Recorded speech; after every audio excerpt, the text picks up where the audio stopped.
Olá, este é o programa Dialogando MAC, um programa da Capelania da Universidade Presbiteriana Mackenzie. E desde já, muito obrigado pela sua audiência. Hoje nós estamos aqui para tratar de um assunto muito importante para a vida dos nossos jovens. O nosso tema é o perigo das drogas na juventude. E para falar desse assunto, nós temos aqui o Dr. Tiago Magno. Ele é chefe do DIP, do setor de prevenção e educação de drogas. Seja muito bem-vindo, Dr. Magno, ao nosso Dialogando MAC. Obrigado pelo convite. Em nome do Dr. Rui Ferraz Fontes, bem como do Dr. Gerdson Ferreira, nossos delegados diretor e divisionário do DENARC, agradecemos o convite e estamos à disposição para as perguntas que aqui forem feitas. Ok, muito obrigado, Dr. Tiago, pela sua presença. E aqui vai uma primeira pergunta. Qual é o objetivo da prevenção às drogas e por que isso é tão importante para nós? Legal. A prevenção, num primeiro momento, quando eu penso em prevenção, é você agir antes do problema, é você antever, e pensando em questão de saúde, nós precisamos da prevenção para que o problema, caso não exista ainda, ele não apareça, ou então, se o problema já existe, para que problemas mais graves não ocorram. A prevenção, ela é importante também quando eu penso na questão financeira da coisa. Então, falar em prevenção às drogas, por exemplo, foi feito um estudo nos Estados Unidos, certa vez, muito interessante, que com relação ao problema da droga, na repressão policial, se gastaria $10 para resolver o problema X. Quando eu penso em prevenção, eu gasto apenas $1 para resolver o mesmo problema. Sim. Então vejam que pensando no investimento financeiro da coisa, a prevenção ela é muito mais barata, muito mais viável. E na verdade funciona também. Eu tenho um amigo que hoje ele é salva-vidas nos Estados Unidos, na Flórida. E logo que ele foi para lá, eu disse, fulano, como é sua vida aí? É legal ser salva-vidas aí? E ele respondeu, olha, o ambiente aqui é maravilhoso, é excelente, mas meu trabalho é chato aqui. Eu disse, chato por quê? E ele respondeu, porque eu não preciso salvar ninguém. É muito difícil. E por que muito difícil? Simples, porque as pessoas não consomem álcool antes de ir para a água, que é o nosso maior problema aqui no país, que é o abuso de álcool e também a relação com a água, com o mar. Isso causa muito afogamento. Então vejam, e por que não ocorre esse problema lá? E ele respondeu, porque a prevenção aqui é extremamente eficiente. Problema que ainda, eu confesso que engatinhamos no nosso país. Ok. Agora nós temos uma participação de uma de nossas alunas, a Júlia. Vamos assistir aqui o VT e ouvir a pergunta dela. Pois não. No Brasil, qual seria a droga mais perigosa? Então, aí ela foi bem breve. Olha que interessante. Nós não gostamos muito do termo droga perigosa, droga potente, droga pesada. E por que não? Na verdade, a gente tem que ver a droga de forma diferente, né? Não existem drogas mais perigosas no sentido de que essa droga mata mais do que a outra. Esse era um modelo de prevenção da década de 60, década de 70 e até mesmo nos anos 80. Isso veio para o Brasil. Então, era ensinado, não use droga porque droga mata. E aí eu começo a refletir, será que realmente mata? Porque, por exemplo, na Cracolândia aqui em São Paulo, nós temos usuários que estão na rua, em situação de Cracolândia, há décadas, há 20 anos, há 10 anos, e essas pessoas não morreram ainda. Então, isso num primeiro momento não é verdade, ainda que a droga chegue a matar uma pessoa. E ela pode matar mesmo. Mas a gente tem que ver isso de forma diferente. Então, qual é o maior perigo da droga? Não é o seu poder de matar, mas a sua capacidade de vício, capacidade de dependência. E o fato é que drogas dão prazer na pessoa. Sim. E ela pode não matar de imediato, Exatamente. tirando a vida do usuário, mas a droga ela mata sonhos, ela mata projetos, ela mata relacionamentos. E quem normalmente faz uso da droga não percebe esses sonhos que estão sendo mortos de tempos em tempos, né, Com certeza, Tiago? com certeza. Então, o perigo da droga é o prazer que ela oferece à pessoa. Então, voltando à pergunta, pensando em Brasil. Então, nesse sentido, qual seria a droga mais perigosa? Ora, das que a gente conhece, é o crack. Se fizesse um estudo, e nós temos isso, de qual droga oferece mais prazer ao usuário, é o crack. Então, olha que interessante. Enquanto nós pensamos em que outras coisas na nossa vida nos dão prazer, exemplo, comida, exemplo, uma viagem legal, ir à praia, um esporte, e até mesmo pensar no sexo, tudo isso nos dá prazer. Agora, quando eu penso no efeito do crack, a conta fica, como é que eu posso dizer? Ela é ingrata, injusta. Por quê? Porque o crack consegue oferecer muito mais prazer do que o próprio sexo ou qualquer outra coisa que a gente faça de forma natural e saudável na nossa vida.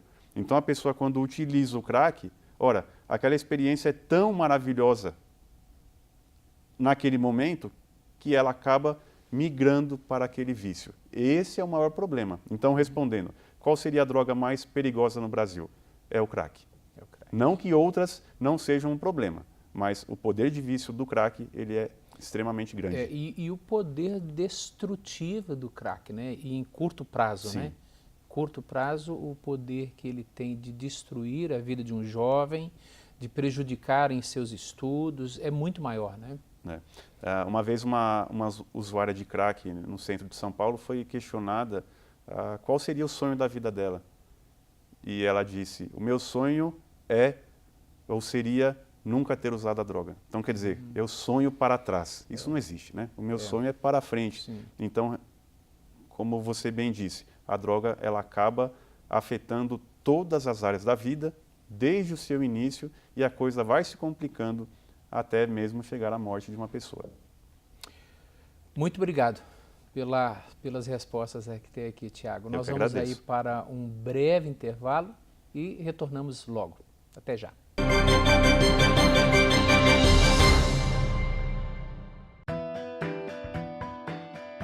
Estudar é uma forma de ampliar horizontes e no Mackenzie sempre é hora de aprender. Não importa se você é criança, adolescente ou adulto, porque aqui sempre você encontra educação de qualidade. Da educação infantil à pós-graduação. Descubra o que o Mackenzie pode oferecer. Acesse o nosso site e saiba mais. Mackenzie, cada vez mais perto de você.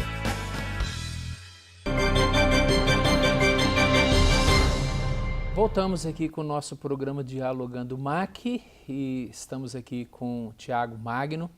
E vai aqui uma outra pergunta, Tiago. Em que fase da vida há o início do uso das drogas? Judas, essa pergunta é muito interessante e as pessoas normalmente fazem esse tipo de pergunta, seja no auditório do DENARC ou em qualquer lugar onde nós atuemos na prevenção. A droga tem como destinatário todas as pessoas. Não importa a crença, não importa a religião, não importa a idade, não importa nada. Ela alcança todos os indivíduos de forma muito infeliz. Mas pensando em quando inicia o uso, ou quando uma pessoa inicia esse uso, poderia pegar todo ser humano, seja criança, seja adolescente, jovem, adulto e ainda idoso. É capaz que um idoso possa iniciar a sua vida já na terceira idade com a droga. Mas qual é o público que mais nos chama a atenção? Adolescentes e jovens. Então a gente poderia pegar aí de 10 anos de idade, ou 12, até 25. E por quê? Ora, porque o adolescente, principalmente, ele não pensa como um adulto. E por que ele não pensa?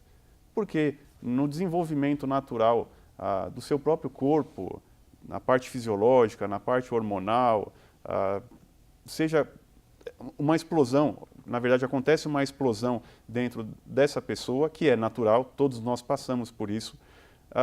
E a psicologia nos ensina que o adolescente ele passa por algo chamado onipotência pubertária, também chamada onipotência juvenil.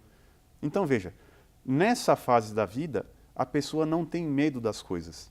Não tem medo de contrair uma doença venérea, não tem medo de ir para a cadeia caso haja criminosamente, não tem medo de um esporte radical, não tem medo. E por que não tem medo? Simples, por conta dessa onipotência. Então a pessoa acha que pode tudo. Então essa é a fase mais crítica.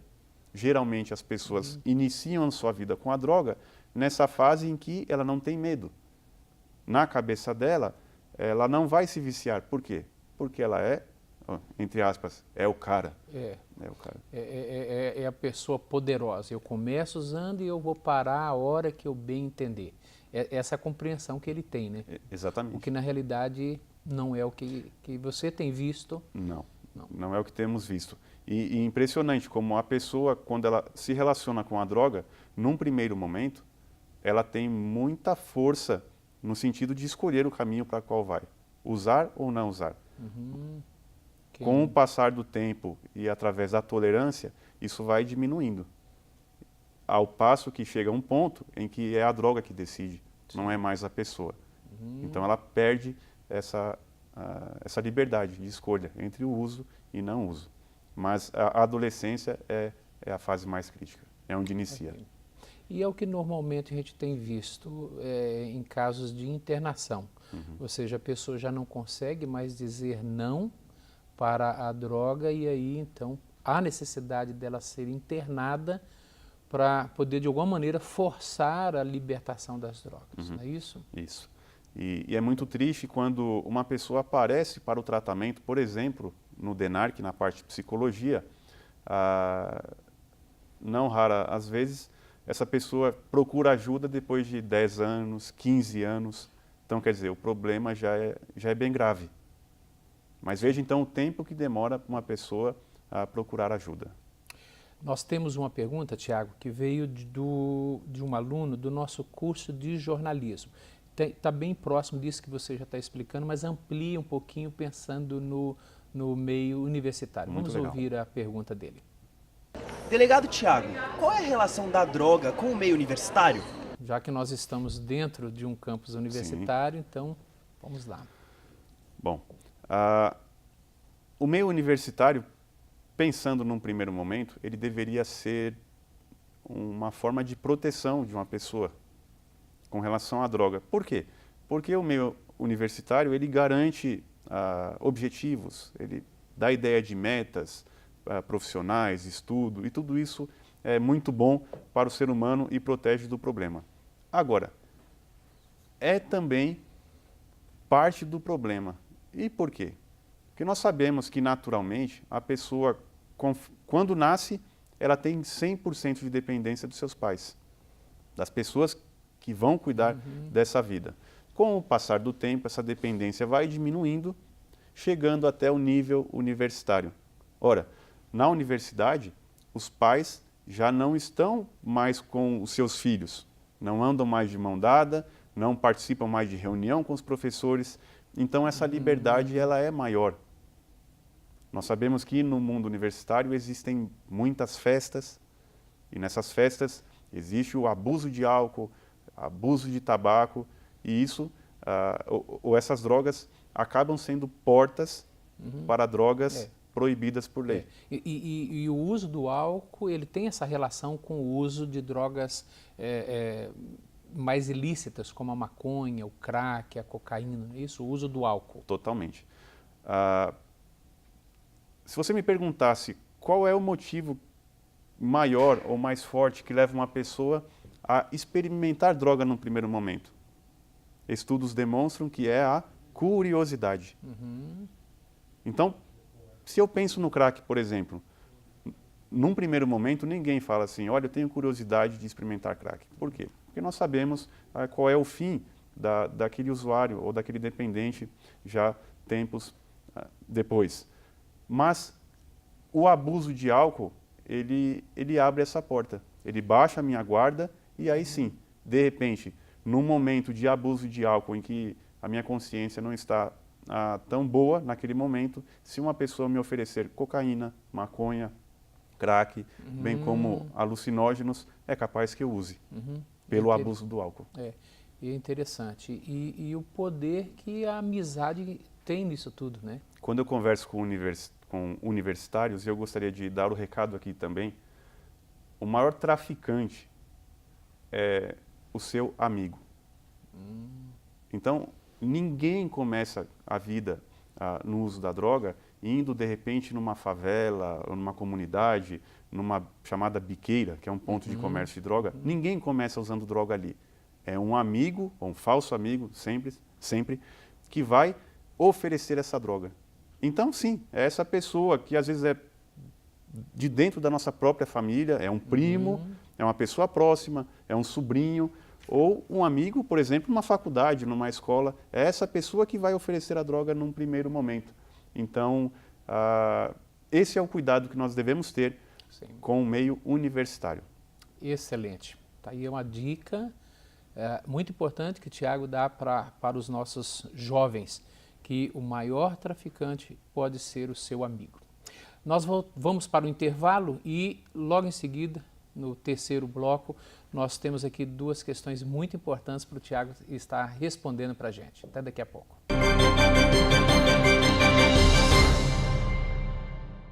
Agora você tem educação à distância. Universidade Presbiteriana Mackenzie, cada vez mais perto de você. Voltamos ao nosso programa Dialogando MAC e vamos aqui à primeira pergunta que uma das nossas alunas fez ao Tiago. Qual o papel da família na prevenção? A família ela foi vista durante muito tempo como sendo proteção, né? Então, nós pensando nesse assunto, nós temos duas vias. São os fatores de risco e fatores de proteção. A família, ela não é somente protetiva, como deveria ser.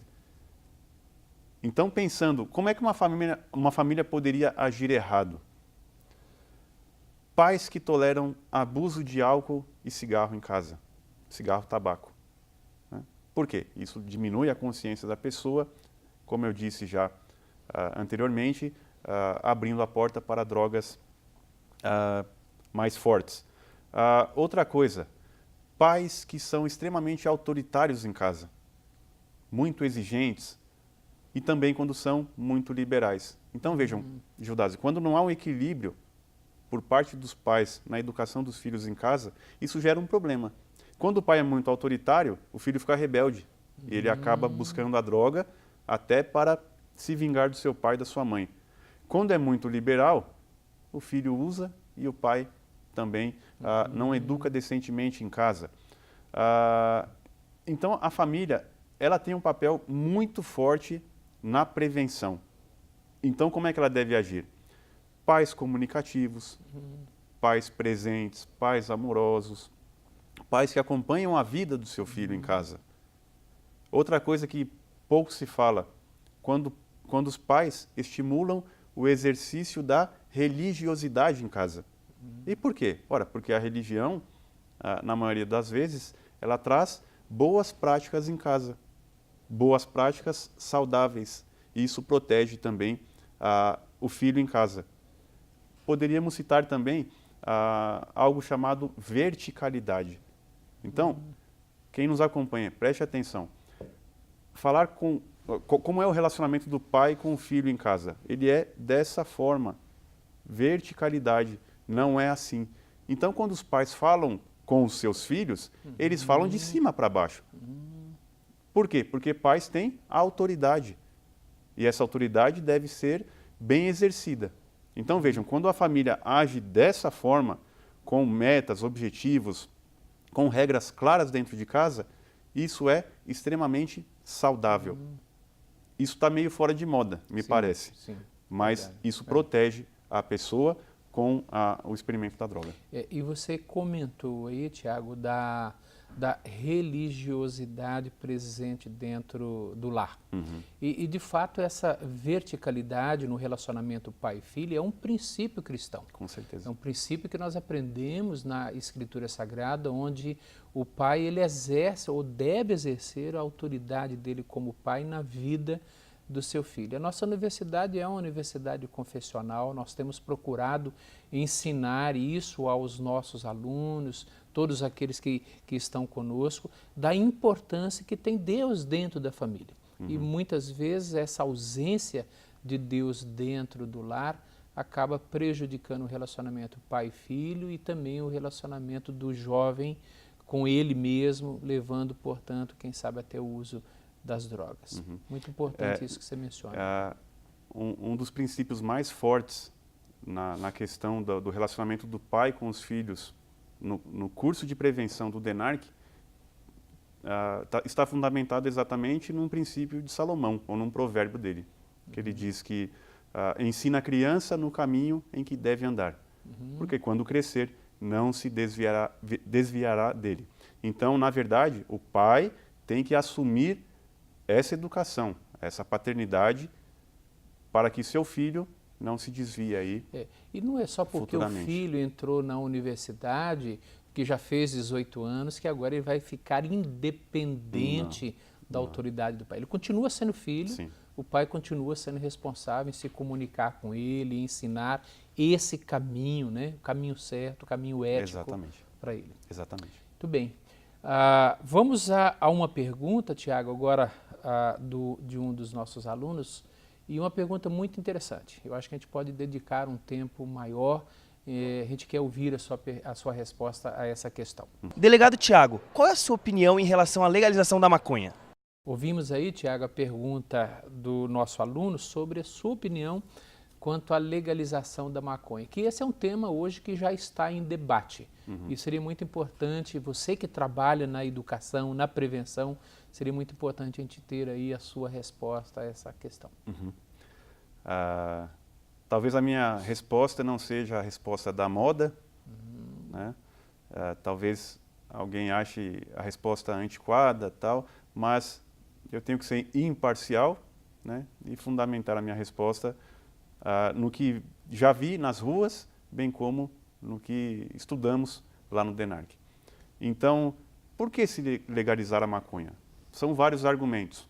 Então, já ouvi dizer, por exemplo, porque legalizando todo o comércio geraria impostos e isso seria bom para o país. Eu não tenho visto esse investimento ou esse tratamento, por exemplo, com relação ao álcool e com relação ao tabaco. Será que com a maconha seria isso? Me parece que não. Outra coisa, ao legalizar a maconha, eu acabo com o tráfico de drogas nas ruas. Isso é uma grande farsa, mentira. O fato é que, talvez, com relação à maconha, o tráfico iria diminuir. Mas, no varejo, isso jamais vai deixar de existir. A gente pensa hoje no Brasil, então, existe ainda contrabando de bebida, contrabando de cigarro, e são drogas lícitas. E as pessoas acabam comprando por quê? Porque o valor é menor. Então, o traficante, sabendo disso, não é com a legalização que vai acabar o tráfico. O tráfico vai existir, talvez diminua, não vai resolver o problema. Agora, muito mais do que isso, eu não estou nem preocupado com o aspecto jurídico da coisa, o aspecto financeiro, mas eu estou preocupado com a questão de saúde pública. Maconha faz mal à saúde humana. Mas eu uso de forma recreativa. Olha, a maconha ela trabalha de forma diferente de algumas drogas. Seu efeito é mais prolongado, é mais para o futuro. Mas ela causa uma coisa muito interessante na pessoa que é chamada de síndrome amotivacional. Então, quer dizer, a pessoa relaxa. A pessoa não tem mais vontade de trabalhar, não tem vontade de estudar. Então, fica uma pessoa que não produz nada. Síndrome amotivacional. Amotivacional. Né? Então, isso é muito interessante. Além de fazer mal, como qualquer cigarro, mal ao pulmão, mal a todo o aparelho respiratório da pessoa, né? Existe a questão da perda da consciência, Não é? Por quê? Porque a maconha, qual é a principal... Perdi agora. O principal efeito O principal efeito no organismo. A maconha, ela é alucinógena. Né? O THC, que é a substância alucinógena na maconha, faz com que a pessoa saia da realidade, pense de forma diferente, perca a noção de distância, questões de física, que são básicas para a nossa vida com segurança. Tudo isso a maconha faz. Então, pensando, por que não legalizar? Simples, porque maconha faz mal à saúde. Então, eu jamais serei a favor de algo que faz mal à saúde. E pensando no Brasil, em saúde pública, eu também reforço. Não, eu sou totalmente contrário. E é interessante que os nossos alunos ouçam aí a resposta do Dr. Tiago. É uma resposta que vem de uma autoridade, de alguém que hoje trabalha no DENARC, que é o Departamento de Narcóticos, talvez o departamento mais importante hoje no nosso país, que lida com essa questão das drogas. E o DIP, que é o Departamento de Prevenção e Educação. Então é alguém que está hoje se posicionando aqui ao nosso alunado, dizendo que é contrário à legalização da maconha. Tem mais alguma coisa a acrescentar, Tiago, para os nossos alunos, um conselho para dar a eles? Sim, o conselho que eu sempre dou é que você viva a sua vida, curta a sua vida, mas de forma saudável. Né? Tem outras coisas que dão um prazer, ou prazer maravilhoso na nossa vida. Não precisa buscar a droga. E pense no que é mais importante em você, que é a capacidade de refletir, de raciocínio. Isso é maravilhoso. E isso deve ser preservado por nós. Esse é o recado da Divisão de Prevenção e Educação. Excelente. Doutor Tiago, muito obrigado, viu, pela sua presença aqui no Dialogando MAC de hoje. Sem dúvida nenhuma, bastante instrutivo para os nossos alunos.